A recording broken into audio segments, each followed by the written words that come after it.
गरीब चटपटे झोल मोमोज वाली। शाम के 7 बजे ओमेक्स मॉल के पास रोहित और शाना हाथों में हाथ डाले घूम रहे थे। यार शाना, अब बस करो, मुझे भूख लगी है। चलो कुछ पिज्जा या बर्गर खा लेते हैं। नहीं, मैं पिज्जा नहीं खाऊंगी, मुझे मोमोज खाने हैं। अरे फिर से मोमोज? शाना, तुम्हें हर बार मोमोज ही सूझता है। कल भी खाए थे, परसों भी खाए थे, अब तो मैं बोर हो गया हूँ यार। नहीं, आज मुझे नया वाला मोमो खाना है। सुनो ना, मैंने कल इंस्टाग्राम पर देखा था, मॉल के पीछे वाली गली में एक नई दीदी झोल मोमोज बना रही हैं। बहुत वायरल हो रही है उनके मोमोज का खट्टा मीठा तीखा, बिल्कुल अलग टेस्ट है। झोल मोमोज? अरे शाना, अब झोल भी आ गया।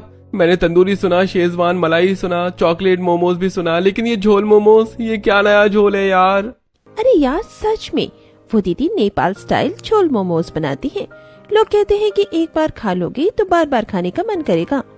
प्लीज रोहित, आज सिर्फ एक प्लेट खा लेते हैं ना। अगर पसंद नहीं आए तो मैं फिर कभी मोमोज नहीं मांगूंगी, प्रॉमिस। ठीक है, तुम्हारी जिद के आगे तो मैं हार ही जाता हूँ। चलो देख लेते हैं तुम्हारा वो झोल वाला मोमो, लेकिन याद रखना अगर बेकार निकला तो अगली बार मैं जो कहूंगा वही खाना पड़ेगा।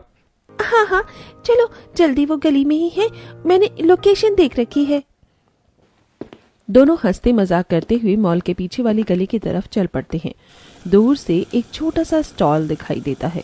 मोमोज की खुशबू चारों तरफ फैली हुई है और राधिका एप्रन और ग्लव्स पहने पसीना पोंछते हुए ग्राहकों को मोमो सर्व कर रही है। भाभी, 2 प्लेट झोल मोमोज देना। जी दीदी, अभी देती हूँ, ताज़ा ताज़ा बना है। अरे यार, 1 प्लेट काफी होगा शाना। अरे यार तुम चुप करो, 2 प्लेट ही लो। लीजिए भैया और दीदी, 2 प्लेट झोल मोमोज, टमाटर, इमली और नींबू की स्पेशल झोल विधि, garlic red sauce momo. Rohit पहले मोमो को फोक से काटता है, झोल में अच्छे से डुबोता है और फिर खाता है। शाना भी उत्सुकता से अपना पहला मोमो खाती है। अरे वाह, ये तो बिल्कुल अलग है यार। और ये झोल तो क्या चीज है भाई, इतना खट्टा मीठा ग्रेवी जैसा। मोमो अंदर घुल रहा है, स्वाद तो जीभ पर चिपक गया। सच में मैंने कभी ऐसा मोमो नहीं खाया। अंदर की फीलिंग भी परफेक्ट है और ये झोल, वाह कितना टेस्टी है। अरे दीदी, ये झोल कैसे बनाती हो? इतना यूनिक टेस्ट कहाँ से आता है? बस घर का जुगाड़ है दीदी। गैस की किल्लत में हमने कोयले की गैस बनाकर जुगाड़ लगाया है और नेपाल का झोल वाला स्टाइल मैंने लापसी और रिप्लेस करके टमाटर, प्याज, लहसुन, इमली, नींबू और थोड़ी चीनी डालकर बनाया है। यार शाना, सच में तूने सही जगह पकड़ी है आज। ये तो मॉल के सारे महंगे मोमोज को पीछे छोड़ देगा। अब मान गए ना? रोहित और शाना दोनों प्लेट खाली कर चुके हैं और पैसे देते समय, भाभी, ये झोल मोमोज का आइडिया आपको कैसे आया? इतना यूनिक स्वाद, और ये सस्ते में बेच रही हो, क्यों? बात लंबी है भैया, 2 साल पहले की बात है। हाँ भाभी बताइए ना, हम सुनना चाहते हैं। ठीक है सुनिए, 2 साल पहले हमारा एक बहुत बड़ा रेस्टोरेंट हुआ करता था। एक छोटा सा रेस्टोरेंट, अनन्या होटल। शाम के समय अंदर कुछ टेबल्स खाली पड़ी हैं। राधिका के ससुर संजीव जी काउंटर पर हिसाब किताब देखते हुए, गैस का सिलेंडर अब 1800 रुपए का हो गया है। अगर हम खाना और महंगा करेंगे तो जो थोड़े बहुत ग्राहक बचे हैं वो भी भाग जाएंगे। लेकिन घर का खर्चा कैसे चलेगा? रेस्टोरेंट तो हमारा एकमात्र सहारा है, बिना इसके तो हमारा गुजारा ही नहीं होगा। पापा, आज भी सिर्फ 7 टेबल भरी थी। कल से अगर और महंगा कर दिया तो लोग आना पूरी तरह से बंद कर देंगे। रेस्टोरेंट में 2-3 ग्राहक उठकर जा रहे थे, तभी रिया अंदर आती है। भैया, आज का बिल भी बहुत कम है, लेबर को क्या पे करेंगे? अब तो रेस्टोरेंट बंद करने के अलावा और कोई ऑप्शन नहीं है। अब क्या होगा? रेस्टोरेंट का माहौल दिन ब दिन खराब होता जा रहा है और कुछ दिन बाद हिसाब की किताब बंद करते हुए प्रफुल्ल, देखो माँ पापा, आज पूरे दिन में सिर्फ 4 ऑर्डर आए। गैस की वजह से हमने 30% महंगा कर दिया था, अब लोग बिल्कुल भी नहीं आ रहे हैं। बेटा अब क्या करें, रोज का खर्चा भी मुश्किल से निकल पा रहा है। भाई आप क्या करेंगे? लेबर को भी निकालना पड़ेगा। कल से मैं और प्रशांत भी यहाँ नहीं आ पाएंगे। हाँ भैया, कल से हमारा कॉलेज शुरू है। अगले कुछ दिनों में रेस्टोरेंट में ग्राहक और कम होते जा रहे हैं। टेबल्स खाली पड़ी रहती हैं और एक दिन, भाई लोग माफ करना, आज से तुम लोगों की छुट्टी है, हम रेस्टोरेंट बंद कर रहे हैं। अरे सर, हमने 8 साल से आपके साथ काम किया, अब हम कहाँ जाएंगे? मैं खुद नहीं जानता भाई, हमारा भी कुछ नहीं बचा। मुझे खुद नहीं समझ आ रहा है कि मैं कहाँ जाऊं। कर्मचारी उदास होकर जाते हैं। रेस्टोरेंट में अब सिर्फ परिवार के लोग रह गए हैं। कुछ दिन बाद, जी सर, हाँ, रेस्टोरेंट का किराया 3 महीने से बकाया है, बस थोड़ा समय दीजिए। अरे प्रफुल्ल बाहर आओ, 6 महीने का किराया बकाया है, आज नहीं दिया तो पुलिस लेकर आऊंगा। सर प्लीज 1 महीना और दे दीजिए, हम रेस्टोरेंट बंद कर रहे हैं, सामान बेचकर पैसे देने की कोशिश कर रहे हैं। अरे 1 महीना, 3 महीने से बहाने सुन रहा हूँ, कल तक पूरा पैसा नहीं दिया तो लॉक मार दूंगा रेस्टोरेंट पर।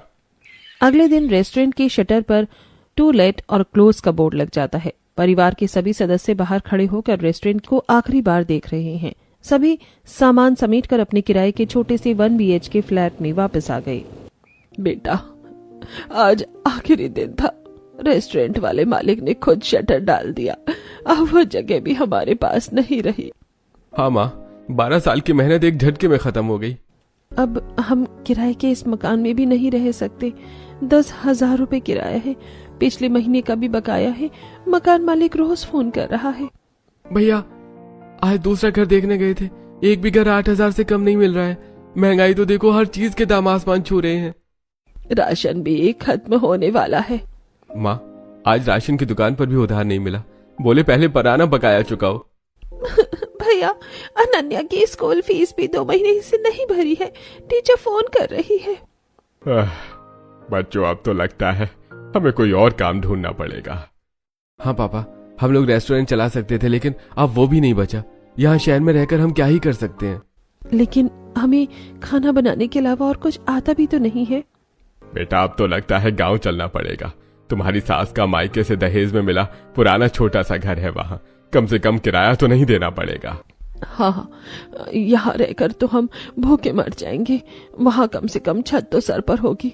यहाँ तो हर महीने किराया, बिजली, पानी, सबको बोझ हमारे सर पर है। ठीक है, कल सुबह ही गांव के लिए निकलते हैं। सामान जो बच गया है वो पैक कर लो। राधिका अपनी बेटी अनन्या को पास बिठाती है और उसके सर पर हाथ फेरती है।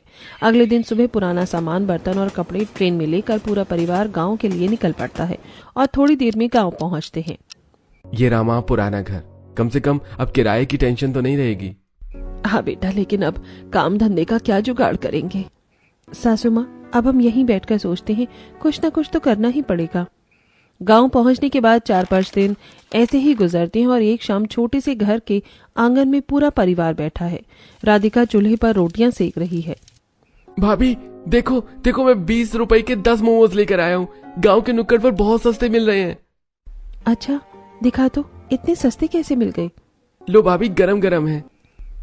अरे ये क्या है प्रशांत, ये तो बिल्कुल कचरा भरा हुआ है। सब्जी सूखी सूखी, फीकी चटनी, कितनी पतली और बिना स्वाद की। 20 रुपए में 10 मोमोज, समझ आ गया क्यों इतने सस्ते हैं। हाँ भाभी, स्वाद बिल्कुल नहीं है। लेकिन यहाँ तो स्ट्रीट फूड के नाम पर हर गली, हर नुक्कड़ में मोमोज मिलते हैं। नॉर्थ इंडिया के लोगों ने steamed, tandoori, veg, non veg, schezwan, लोगों ने नेपाल का क्या क्या कॉपी कर लिया है। भाभी, नेपाल की डिश है क्या मोमोज? अरे हाँ, मैंने पढ़ा है, वहाँ non veg, soybean, paneer, schezwan sauce वाले सब बनते हैं। तो क्या हम लोग मोमोज बनाने का काम नहीं कर सकते? मोमोज तो कहीं भी बिक जाते हैं। अरे लेकिन हम भी अगर सबकी तरह ही बेचने लगेंगे तो कुछ गिनती के ग्राहक ही मिलेंगे हमें। हमें कुछ अलग सोचना होगा, कुछ ऐसा जो यहाँ ना मिलता हो। मैं इंटरनेट पर देखती हूँ। राधिका गूगल पर मोमोज के बारे में सारी डिटेल सर्च करती है, तब उसे नेपाली झोल मोमोज के बारे में पता चलता है। अगर हमें यहाँ कुछ डिफरेंट बेचना है तो हम चटपटे झोल मोमोज बेच सकते हैं। झोल मोमोज, वो क्या होता है भाभी? झोल मतलब ग्रेवी जैसा पतला सॉस, जिसे नेपाल में लापसी से बनाया जाता है। मोमो को उसमें डुबोकर खाते हैं। ये नेपाल की डिश है। तो भाभी, हम भी क्यों नहीं बना लेते वही चटपटे झोल मोमोज? हाँ, लेकिन झोल बनाने के लिए लापसी इंग्रेडिएंट कहाँ से लाएंगे? वो यहाँ नहीं मिलता। ये सब ख्याली पुलाव पकाना बंद करो और चलो खाना खाओ। राधिका सब्जी लेकर घर लौटती और फिर अपनी ठेल का काम शुरू करती है। 15 दिन बाद राधिका की बेटी अनन्या का जन्मदिन होता है। मम्मी, आज मेरा बर्थडे है। लेकिन बेटा, हमारे पास अभी बाहर जाकर पार्टी करने के पैसे नहीं है। तो मम्मी, घर पे ही कुछ अच्छा सा बनाओ ना। हाँ बेटा, आज मैं तुम्हारे लिए स्पेशल झोल मोमोज और चाउमीन बनाऊंगी। तुम्हारे सारे दोस्तों को बुला लो। I love you mummy. शाम के समय राधिका के घर के छोटे से आंगन में 6-7 बच्चे इकट्ठा हो गए। राधिका चूल्हे पर चाउमीन और मोमोज बना रही है। देखो मेरी मम्मी की स्पेशल झोल वाले मोमोज, बाहर वाले से भी अच्छे। आंटी ये तो बहुत ही यूनिक है, झोल में डुबो के खाने से मजा आ रहा है।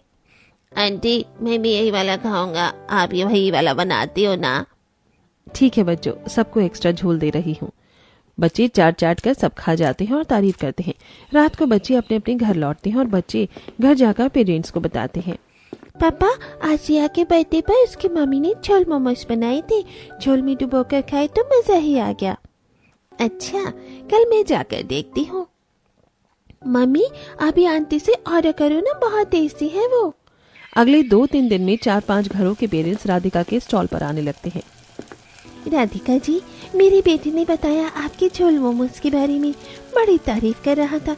कल उनके ऑफिस में कुछ लोग आ रहे हैं तो 30 प्लेट झोल मोमोज चाहिए कल घर पर।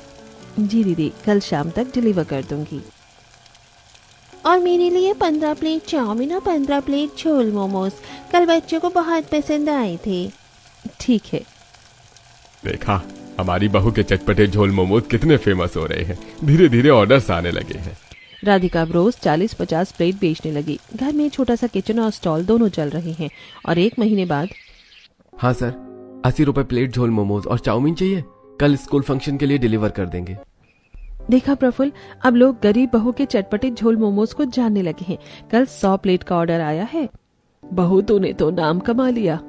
भाभी अब हमें छोटा सा बोर्ड भी बनवाना चाहिए, गरीब बहू के चटपटे झोल मोमोज। हाँ, धीरे धीरे सब ठीक हो रहा है।